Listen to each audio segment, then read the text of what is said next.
Hello friends, welcome back to the gig sit rank. I am your host Rahul Gupta और हम इस video में देखने वाले हैं कि मॉडल लारावेल में मॉडल क्या होता है और कैसे वर्क करता है। ये चीज़ हम समझने वाले हैं इस चीज़ को।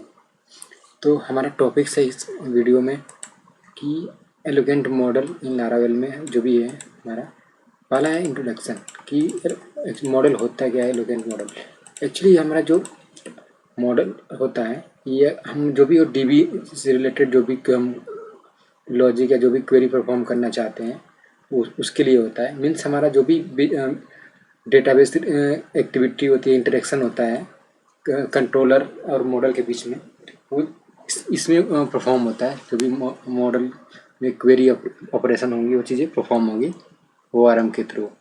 ठीक है, तो हम इसमें ये इंट्रोडक्शन पार्ट में ये हो गया। ठीक है, अब हम नया एक मॉडल क्रिएट कैसे करेंगे। क्रिएट न्यू मॉडल हम एक नया मॉडल क्रिएट करेंगे।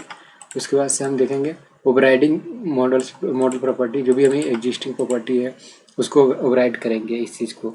मीन्स हमारी जो प्राइमरी की है, अगर सपोज मेरी प्राइमरी की को कुछ और कोई और की को प्राइमरी की बनाना चाहते हैं या टेबल का नेम चेंज करना चाहते हैं, ये चीज़ें हैं हम देखेंगे इस चीज़ को आगे। और तो फिर उसके बाद से जो भी कुछ कॉमन फंक्शन जैसे हम देखेंगे मॉडल में, जैसे भी कि हम क्वेरी जो भी फेच करते हैं उस टाइम पे जो भी मॉडल से रिलेटेड वो चीज़ें हम देखेंगे चीज़ें इसमें होती क्या है।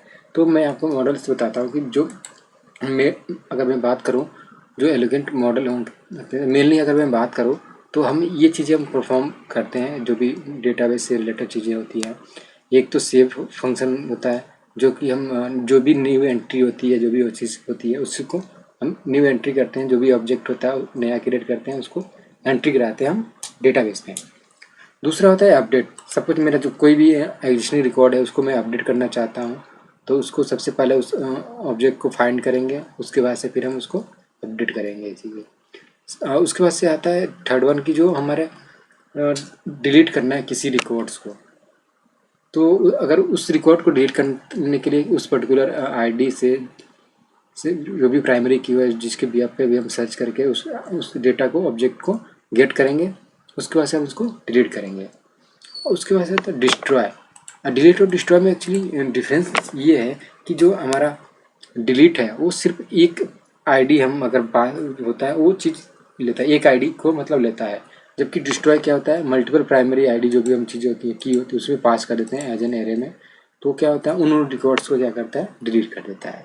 ठीक है, तो हम इस चीज़ को कोड में चलते हैं कैसे हम मॉडल क्रिएट करेंगे इस चीज़ को। तो सबसे पहले मैं आता हूँ आपको टर्मिनल में। यहाँ पे हम मॉडल क्रिएट करेंगे।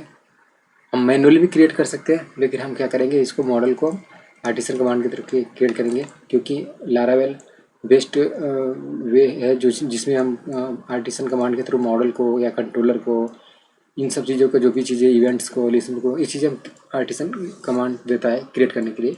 तो हम इस चीज़ को यूज करेंगे आर्टिसन कमांड मॉडल को क्रिएट करने के लिए। उसके लिए हम टाइप करेंगे यहाँ पे PHP आर्टिसन मेक यहाँ पे मॉडल। उसके बाद से आता है हमारा जो नेम ऑफ दी मॉडल आता है। तो मैं आपको बताता हूँ कि हम मॉडल सपोज अभी के लिए मैं क्रिएट कर देता हूँ। अभी के लिए मैं आपको बता देता हूँ एग्जांपल। सपोज मैं आपको एक प्रोडक्ट का मॉडल में क्रिएट कर देता हूँ। ठीक है, अगर मैं ये एग्जांपल के लिए मैं आपको बता रहा हूँ प्रोडक्ट का मॉडल हम क्रिएट करते हैं। ये हो गया हमारा मॉडल क्रिएट करने के लिए। ठीक है, जैसे मैं यहाँ पे एंटर करूँगा तो एक मॉडल हमारा क्रिएट हो जाएगा। तो प्रेस करते हैं एंटर। सॉरी,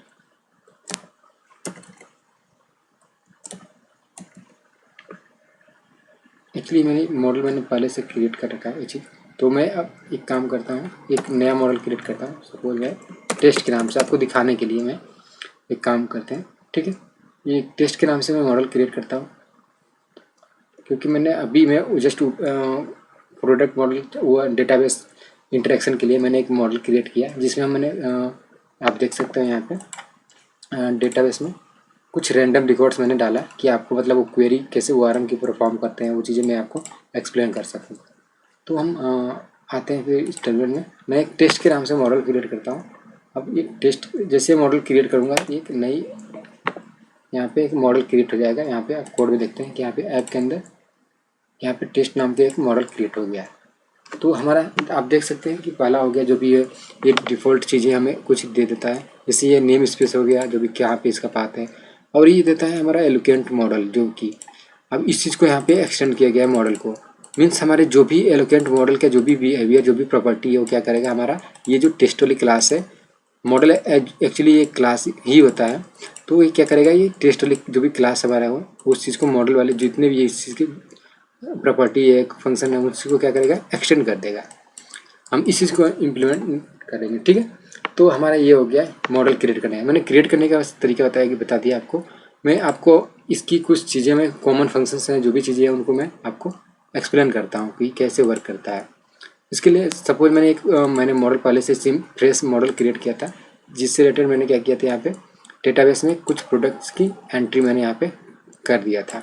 ठीक है, तो हम मॉडल्स होता क्या है इसका पहले एक चीज़ और बता देता हूँ कि जो भी मॉडल होता है वो हमेशा सिंगुलर होता है, और जो नेमिंग कन्वेंशन होता है उसका हमेशा वो एज ए पास्कल केस में लेके चलते हैं। मीन्स हमारा जो भी पहले वर्ड का जो भी सपोज मल्टीपल सिंगल वर्ड का है तो कोई दिक्कत नहीं है, सिंगल वर्ड में सिंगुलर रहेगा।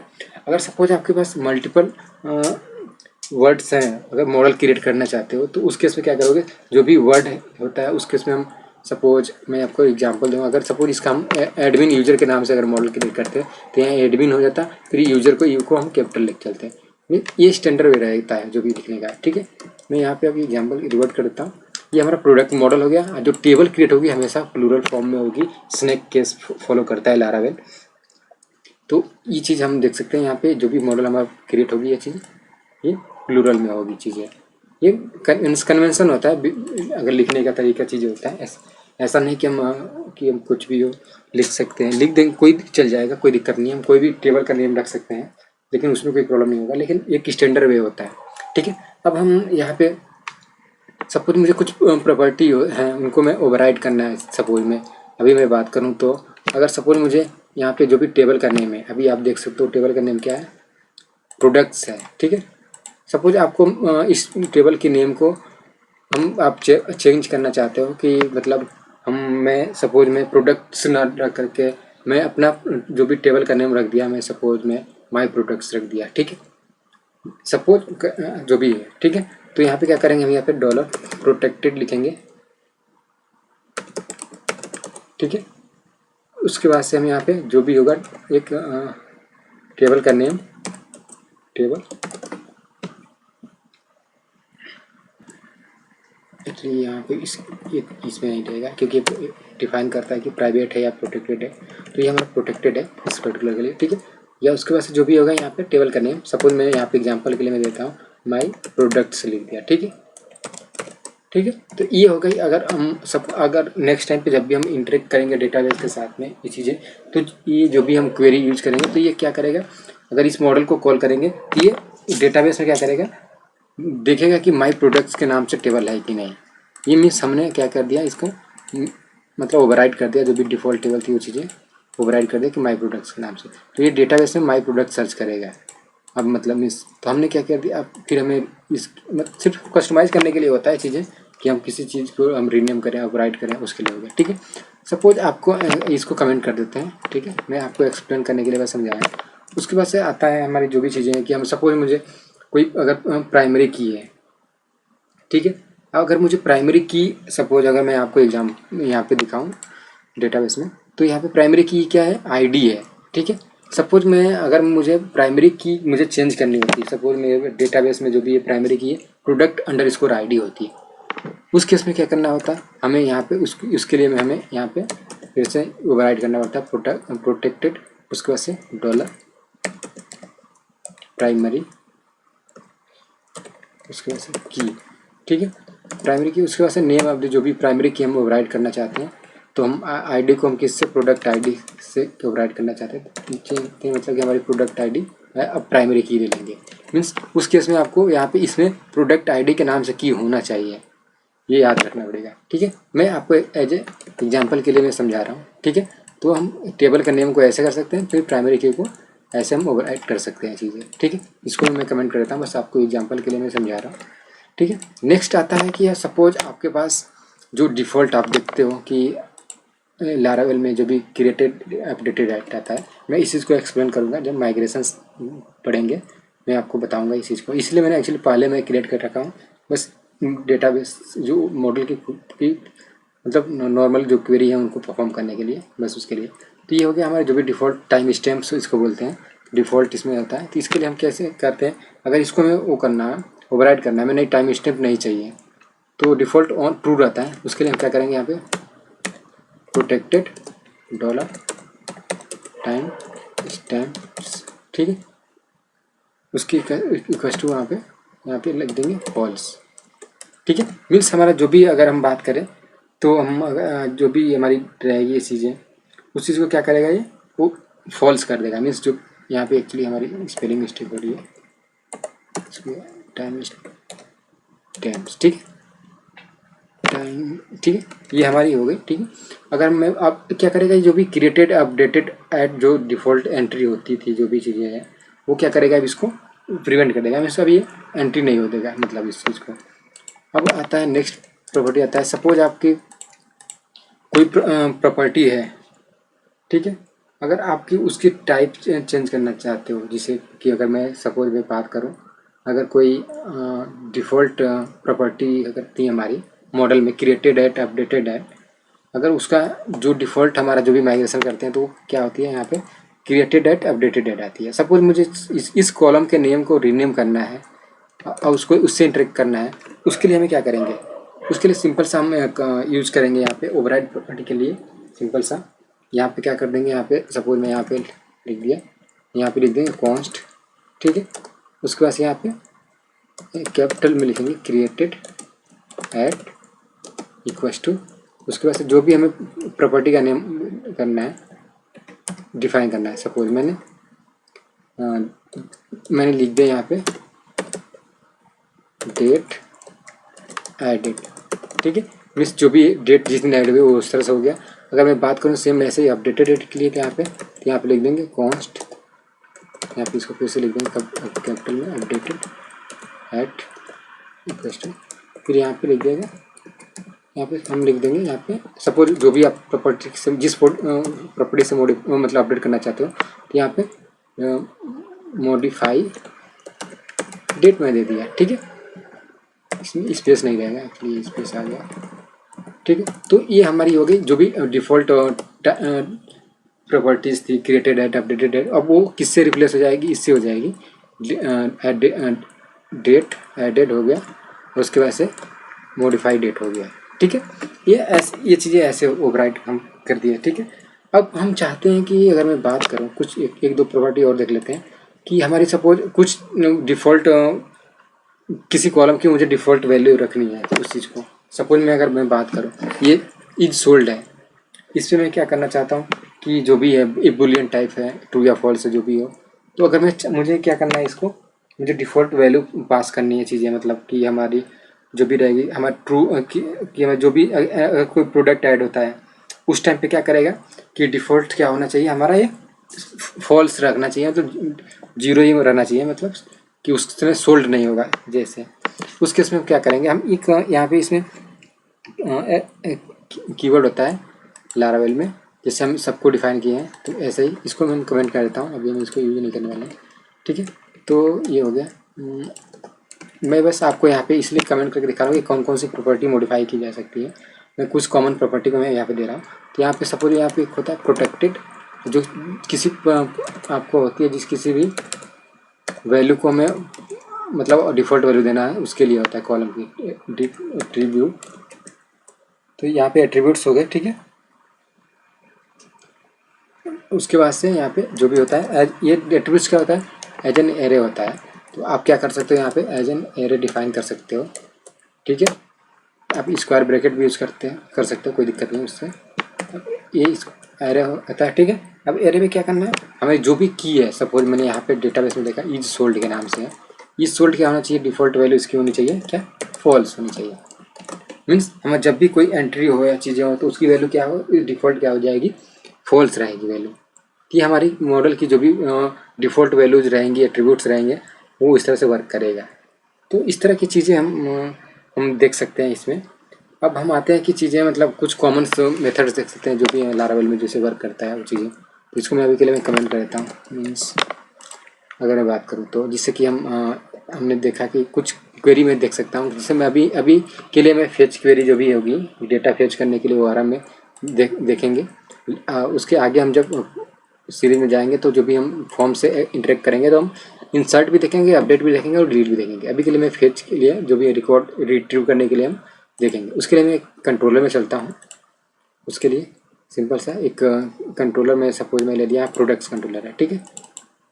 तो हमने एक्चुअली लास्ट वीडियो में जो भी है प्रीवियस उसके पहले हमने एक कंट्रोलर के बारे में पढ़ा था, तो इसलिए ये डिफाइन फंक्शन है। मैं अभी के लिए मैं इनको चीज़ों को मैं हटा देता हूँ। सिंगल एक्चुअली है सिंगल एक्सेल फंक्शन बना दिए थे हमने इसको। सपोज मैंने यहाँ पे इसको मैं इंडेक्स कर देता हूँ, ठीक है। उसके बाद से यहाँ पे हम गेट करेंगे जो भी हमारा यहाँ पे रिकॉर्ड गेट करेंगे प्रोडक्ट्स का। हम इसके लिए हम web.php फाइल भी ओपन कर लेते हैं प्रॉपर्टी को ऐड करने के लिए यहाँ पे। तो यहाँ पे प्रोडक्ट हो गया, गेट प्रोडक्ट हो गया। यहाँ पे इसको मिडिल वेयर हटा ही देते, इसकी जरूरत नहीं है, कोई दिक्कत नहीं है, ठीक है। अब प्रोडक्ट हो गया। यहाँ पे एक मेथड का नेम देते हैं इंडेक्स, ठीक है। आपने अगर राउटिंग या के वीडियो नहीं देखा है तो आप प्लीज़ राउटिंग की वीडियो देख ले सकते हो आप। राउटिंग के बारे में जो भी मैंने बताया कैसे चीज़ें होती हैं, वर्क करती है, क्या क्या प्रीफिक्स होती हैं, चीज़ें आपको डिटेल में मिल जाएगी, ठीक है। तो ये हमने मैंने राउट को बस रीनेम किया हूँ, चीज़ें चेंज किया हूँ कुछ प्रॉपर्टीज़ को, ठीक है। यहाँ पे इंडेक्स फंक्शन कॉल कर रहे हैं। अब हम आते हैं यहाँ पे कि मुझे अगर सपोज मुझे यहाँ पे ले देता हूँ रिट्रीव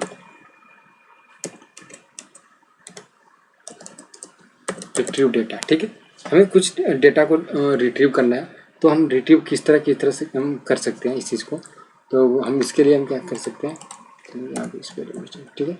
रिट्रीव करने के लिए अगर तो हम सबसे पहले हमारा होता है सपोज मैंने यहाँ पे डेटा के नाम से ले लिया, वेरिएबल ले लिया, ठीक है, जिसमें हम इसको रिट्रीव करेंगे, ठीक है। अब यहाँ पे क्या करेंगे, हम जो भी है जिस मॉडल से रिट्रीव करेंगे वहाँ पे ऐसे लिखेंगे ऐप स्लैश हमने प्रोडक्ट मॉडल से डेटा रिट्रीव करना है, तो यहाँ पे प्रोडक्ट फिर उसका से कॉलन उसके बाद से हम ऑल कर देंगे। मीन्स हमारा जो भी ऑल डेटा है उसको रिट्रीव करना है। तो यहाँ पे हमने डेटा को यहाँ पे रिट्रीव कर दिया ऑल से, ठीक है। ऑल डेटा रिट्रीव कर दिया। उसके लिए मैं क्या करता हूँ, यहाँ पे इसको प्रिंट करा लेता हूँ। तो उसके लिए मैं यहाँ पे ई को प्री लगा देता हूँ अभी के लिए। आप डी भी यूज़ कर सकते हो, कोई दिक्कत नहीं है, कोई डी उसके बाद से यहाँ पे प्रिंट आर में लिखता हूँ, ठीक है।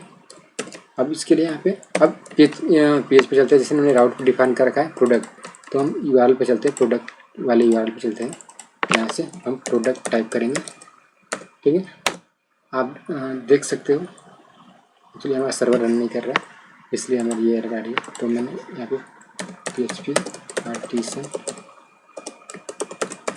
सर, ठीक है, ये सर्वर स्टार्ट हो गया। हम इसको कंट्रोल F5 कर लेते हैं।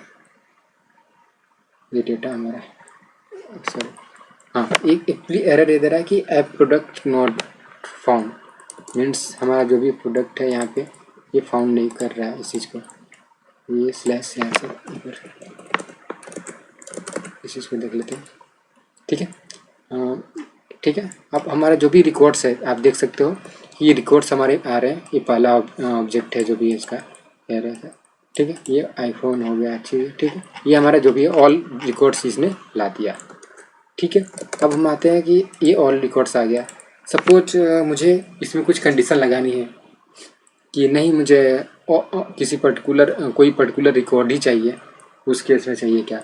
मीन्स अगर मैं बात करूँ तो मैं यहाँ पे क्या करूँगा, सबसे पहले तो मैं एक काम करता हूँ, इसको मैं बार बार ना लिख करके या मैं क्या करूँगा, इसको यहाँ पे यूज में ले लूँगा। यहाँ पे यहाँ पे मैं कॉल कर लेता हूँ, यहाँ पे सिंपल सा ऐप, इसको ऐसे यहाँ पे प्रोडक्ट एक जगह मैं यहाँ पे यूज कर लिया। तो मैं यहाँ पे इतनी बार बार लिखने की जरूरत नहीं पड़ेगी, ये इसको बस इतना ही कॉल करना पड़ेगा। आप फिर से देख सकते हो, आप सेम एज ए वर्क करेगा, कोई दिक्कत नहीं होगी, ठीक है। अब हमें यहाँ पे हो गया, ठीक है, ऑल डेटा रिट्रीव करने के लिए हो गया। अब दूसरा होता है कि हम सपोज पर्टिकुलर डेटा को रिट्रीव करना है वेयर कंडीशन के साथ। तो सपोज मैं यहाँ पे क्या कर दिया, मैंने इसको मैं कमेंट कर देता हूँ। मैं एग्जाम्पल के लिए एक क्वेरी को मैं यहाँ पे देखेंगे हम लोग, ठीक है। यहाँ पे मैंने सपोज मैं डेटा में ले लिया, इसको मैं ले लिया प्रोडक्ट, ठीक है। सपोज मैंने वेयर कंडीशन लगा दिया। वेयर कंडीशन कैसे लगाते हैं इसमें, वेयर, उसके बाद सपोज मुझे चाहिए, मुझे जो भी सोल्ड हो गया प्रोडक्ट वही चाहिए। इज सोल्ड, जो भी सोल्ड प्रोडक्ट हो वही सिर्फ मुझे चाहिए। तो इस सोल्ड इक्वल्स टू 1। उसके बाद यहाँ पे लेंगे गेट, यहाँ पे गेट लिखेंगे तो ये क्या करेगा, जो भी सोल्ड प्रोडक्ट होंगे वो हमें मिल जाएंगे। तो यहाँ पे आते हैं, फाइंड करते हैं। आप देख सकते हो सिर्फ सिंगल रिकॉर्ड आया हुआ है, एक ही रिकॉर्ड आया हुआ है, आप देख सकते हो सिर्फ, जिसकी स्टेटस क्या है, जो भी इस सोल्ड है। तो ठीक है, तो ये हमारा सोल्ड की कंडीशन है। दूसरी कंडीशन होती है, अब अगर मैं बात करूँ तो इसको कमेंट कर देते हैं। एक हम मुझे सपोज मुझे डेटा चाहिए, बट पर्टिकुलर जो भी है ऑर्डर बाई के हिसाब से चाहिए मुझे। तो उसके लिए मैं क्या करूँगा, यहाँ पे डेटा जो कि प्रोडक्ट का मॉडल हो गया, ठीक है। यहाँ पे लिख देंगे ऑर्डर बाई। अब ऑर्डर बाई किसके भी यहाँ पे करना है, हम ऑर्डर बाई नेम से कर सकते हैं या किसी भी कॉलम से कर सकते हैं। मैं आपको एज ए नेम दिखाता हूँ, ठीक है। ऑर्डर बाई नेम, उसके बाद यहाँ पे टाइप असेंडिंग या डिसेंडिंग, मैं यहाँ पे लिख देता हूँ असेंडिंग, ठीक है। उसके बाद यहाँ पे लिख देंगे गेट, ठीक है। फिर उसके बाद यहाँ पे ब्राउजर पे आते हैं, हिट करते हैं। आपको मैं दिखाता हूँ कि देखो, आप ये अल्फ़ाबेटिकली ऑर्डर पे लेगा। आईफोन ये भी है, आईफोन है तो के लिए सेम ले रहा है, कोई दिक्कत नहीं। अब हम इसके बाद से आईफोन ये हो गया, ठीक है। अब हमारा ये आ गया वन प्लस, ये वन प्लस आ गया, जो वो आई की जस्ट आई के बाद ही वन प्लस आता है, उसके बाद सैमसंग आ गया। अब मैं क्या करता हूँ, इसको ऑर्डर बाई असेंडिंग में करके मैं इसको डिसेंडिंग में अगर कर दूँ तो मुझे सैमसंग सबसे पहले आना चाहिए। उस केस में क्या करूँगा, मैं यहाँ पे DSC लिख दूँगा। अभी इसको फिर यहाँ पे रिट्रीव करेंगे तो सैमसंग पहले आना चाहिए, टॉप पे आना चाहिए। आप देख सकते हो यहाँ पे कि सैमसंग टॉप पे हो गया, मीन्स हमारा ऑर्डर बाई इस तरह से वर्क करता है। अब मैं ऑर्डर बाई एक चीज़ और कर सकता हूँ। सपोज मेरे पास प्राइस है, इसको और ज़्यादा क्लियर समझ में आएगा कि प्राइस जो भी हो असेंडिंग ऑर्डर में चाहिए मुझे। तो मैं यहाँ पे क्या करूँगा, प्राइस को कर लिख दूँगा, प्राइस यहाँ पे ये SC लिख दूँगा, मीन्स असेंडिंग ऑर्डर में चाहिए। एक बार देख लेते हैं हम प्राइस को। आप देख सकते हो सबसे पहले 25,000 की जो भी है, 25,000 की जो भी प्राइस है प्रोडक्ट की वो मिल गया। फिर 35,000 की हो गई, फिर उसके बाद से 39,000 की हो गई, इस तरह से 45,000 की। मीन्स हमारा ऑर्डर बाई ये वर्क कर रहा है, जो भी है इस तरह से वर्क करता है ऑर्डर बाई। ये हो गया हमारा 3 चीज़ें, ठीक है। अब हम देखते हैं कि एग्रीगेट फंक्शन कैसे यूज़ कर सकते हैं इसके साथ में, मॉडल के साथ में। उसके लिए मैं क्या करता हूँ, यहाँ पे डॉलर, यहाँ पे डेटा ले लेता हूँ, ठीक है, डेटा। उसके बाद से यहाँ पे प्रोडक्ट ले लेता हूँ, ठीक है। अब मैं चाहता हूँ कि इसका जो भी हमारा एग्रीगेट जो भी एक काउंट हो या जो भी चीज़ें हो उसको यूज कर सकते हैं। मीन्स मैं यहाँ पे क्या करता हूँ कि मैं ये चेक करना चाहता हूँ कि मेरा जितने भी मतलब सोल्ड है या अनसोल्ड है जो भी है उनके काउंट में निकालना चाहता हूँ। तो मैं अभी के लिए मैं क्या करूँगा, यहाँ पे वेयर मैं लिख देता हूँ, यहाँ पे इज सोल्ड। उसके बाद से यहाँ पे आता है काउंट फंक्शन आता है। ये क्या करेगा, काउंट कर देगा कि नंबर ऑफ जो भी एक्चुअली यहाँ पे एक पैरामीटर रहेगा equals to sold equals to 1 है। मीन्स हम ये भी अभी ये रिकॉर्ड निकाल रहे हैं कि जो सोल्ड जितने प्रोडक्ट हैं उनकी काउंट क्या है। तो हम ब्राउजर पे चलते हैं, यहाँ पे प्रिंट करते हैं कि आप देख सकते हो कि काउंट क्या हुआ, एक काउंट आया। मीन्स हमारा एक ही सोल्ड हो चुका है। आप डेटाबेस में भी देख सकते हो कि एक ही सोल्ड हुआ है। उसको अगर सपोज मैं यहाँ पे अनसोल्ड वाले लाता हूँ जो सोल्ड ना हुए हैं उनके रिकॉर्ड, तो आप यहाँ पे देख सकते हो अनसोल्ड 3 है, तो हमें 3 रिकॉर्ड आने चाहिए। तो ये 3 रिकॉर्ड्स आ गए, ठीक है, आपको ये दिख रहा होगा, ठीक है। अब हम आते हैं कि जो भी हमारी है कुछ चीज़ें एग्रीगेट का कुछ और हो गया कि सपोज मेरे पास ये इतने सारे प्राइस हैं, मैं इनमें से सबसे मैक्स प्राइस चाहता हूँ जो अनसोल्ड हुए हैं उनके। तो उनके लिए मैं क्या करूँगा, यहाँ पे अनसोल्ड हो गया, यहाँ पे क्या करूँगा, यहाँ पे मैक्स लिखूँगा कीवर्ड। उसके बाद से की का नेम कौन सा चाहिए मुझे तो प्राइस चाहिए, ठीक है। तो मुझे मैक्स प्राइस कौन सी है वो चाहिए मुझे। तो उसके लिए मैं क्या टाइप किया, यहाँ पे 45,000। आप देख सकते हो कि जितने ये तो सेकेंड रो को आप भूल जाओ, इन फर्स्ट और थर्ड फोर्थ में देखो आप जो भी अनसोल्ड है उनमें से सबसे मैक्सिमम कौन सा है, ये हमारा मिल गया मैक्स हमारा। इस तरह से ये हो गया ना। ऐसे मैक्स लिखेंगे, ऐसे अगर मिल लिख देंगे तो सबसे मिनिमम को निकल जाएगा कि जो भी अनसोल्ड वाले हैं उनके प्रोडक्ट उनमें से सबसे मिनिमम का कौन सा है। तो मिनिमम सबसे हमारा 25,000, हमारा रिजल्ट भी 25,000 आ रहा है। तो ये हमारे मॉडल की कुछ मतलब बेसिक अगर हम देखा जाए तो हो गया चीज़ें। हम अगर बात करेंगे आगे, हम डीप में इस चीज़ को हम देखेंगे जब हम डेटाबेस के साथ जो भी चीज़ें हैं हम फॉर्म क्रिएट करेंगे, तो उनको आगे की चीज़ें हम देखेंगे कि ये इसको कैसे वर्क करेगा, सेव या अपडेट या डिलीट, ये चीज़ें डिस्ट्रॉय चीज़ें, इन सबको पूरा प्रॉपर्ली उस चीज़ को हम देखेंगे आगे जब हम CRUD ऑपरेशन चीज़ें, कोई to do application mini project जब बनाएंगे इसमें। तो अभी के लिए अगर आपको ये वीडियो अच्छी लगी, please do not forget to subscribe. Till next video, bye, thanks for the watching the video.